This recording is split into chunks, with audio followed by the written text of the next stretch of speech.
আসসালামু আলাইকুম এভরিওয়ান। এটা হলো ব্রুনি ড্রাগন ফ্রুট। তো এটা সবচেয়ে বড় বৈশিষ্ট্য, এটা কোকোনাট ফ্লেভার হয়ে থাকে। এটা খাইতে পরিপূর্ণ নারিকেলের একটা স্বাদ পাওয়া যায়। তো চলুন আমরা এটা একটা কেটে দেখি এটা কেমন ব্রিক্স আসে।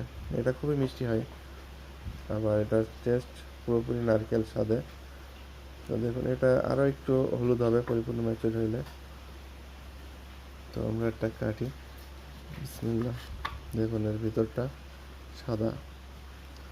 তো আজ আমরা মিটার দিয়ে দেখবো এটার মিষ্টতা কত আসে। তো আমরা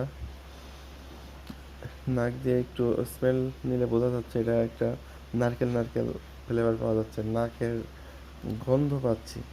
বাট খাইতে গেলেও কিন্তু এটা নারকেল ফ্লেভারই পাওয়া যাবে। তো আমরা ব্রিক্স মিটার দিয়ে চেক করার আগে